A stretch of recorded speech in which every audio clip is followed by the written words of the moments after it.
If humanity has any hope of effecting real change for the better, it will not come from the Madison Avenue false reality makers who have cast Barack Obama as the savior of the world.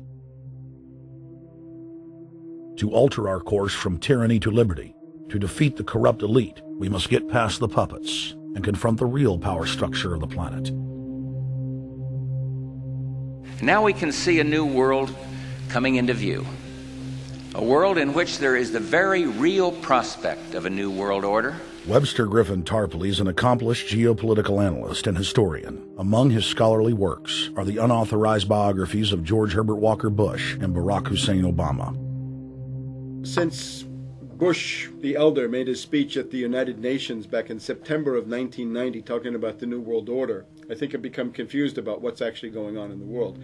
The New World Order is a more palatable name for the Anglo-American world empire. It's the planetary domination of London, New York, Washington over the rest of the world. It's hard to get people to join that or think they have a part in it if you call it the Anglo-American world empire. If you call it the New World Order, then people in India or someplace like that or the European Union might think, well, there's something in that for us too. But that's not what it is. It's the Anglo-American New World Order.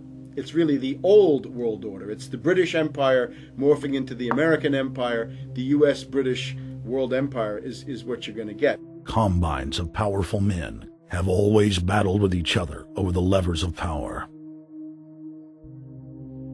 Gerald Celente is recognized as one of the world's foremost trends forecasters and is the founder of the Trends Research Institute. People that are knowledgeable know that the fight that this country has been waging since its inception is for the central bankers not to take over the country. And that's why people like Andrew Jackson were elected. And that's why people revere people like Thomas Jefferson and others. The takeover has happened, and it's a corporate takeover.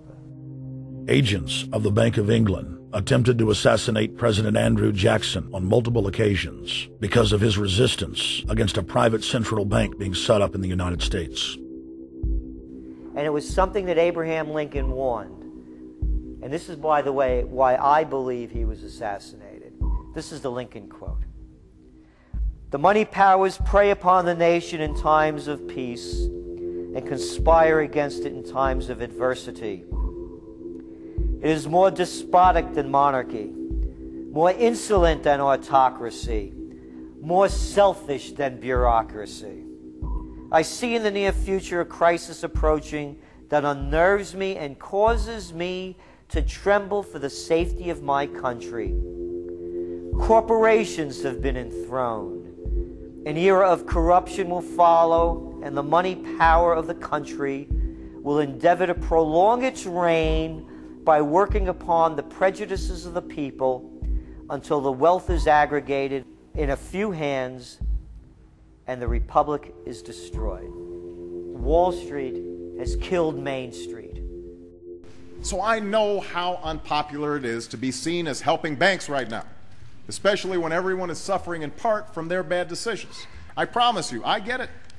Up until about the Kennedy assassination and the beginning of the war in Vietnam, the United States is a very powerful engine for world progress. It's the assassinations, the Kennedy assassination, and the others in the 1960s, the beginning of the Vietnam War, and the beginning of the absolute domination of the Wall Street group over every other interest.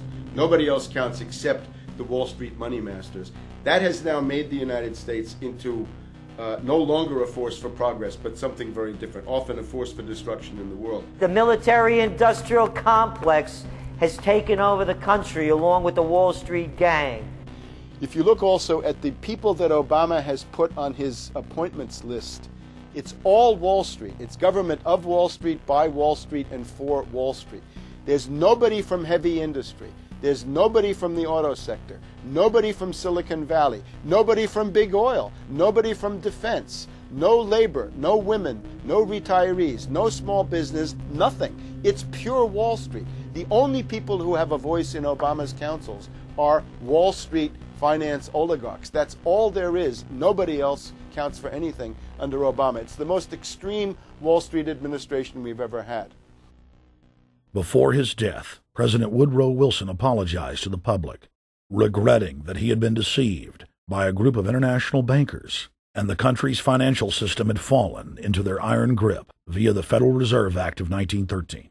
Whether sought or unsought by the military-industrial complex, the potential for the disastrous rise of misplaced power exists and will persist. Dwight D. Eisenhower, he warned the people that the military-industrial complex was taking over the country. Only 3 years after leaving office, President Eisenhower's prophetic warning concerning the threat posed to our system of government by the military-industrial complex came to pass.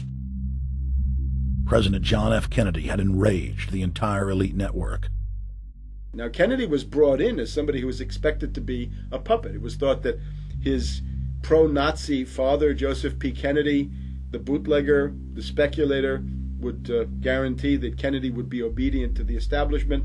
They thought that Kennedy was a sex maniac who could be manipulated through all of this, but it turned out that through his personal suffering, Kennedy had discovered a personal sense of himself which went beyond just being a puppet, and he began to think about things like economic recovery, world peace, having a space program, making deals with the Soviets, cutting the Federal Reserve down to size, and a whole series of other things. Executive Order number 11110, signed by President Kennedy, began the process of abolishing the private Federal Reserve. Kennedy was also pushing for real civil rights reform and had begun the process of pulling the troops out of Vietnam.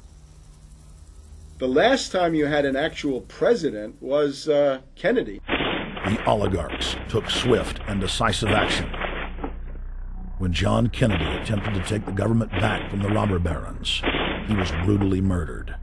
The message to future U.S. presidents and leaders across the world was clear: do as you're told or die. John Fitzgerald Kennedy was the last true president of the United States. And until the globalists are removed from power, we will never have another real one. The other thing about the American presidency you've got to remember is that this is a puppet post. It's automatically going to be a puppet post. The idea that Obama is somebody who's going to come in and exercise real authority, when he's obviously been chosen and given everything that he's got by these financiers. Presidents are now little more than corporate pitchmen who take all the political heat, while the controllers remain in the shadows, safe from public scrutiny.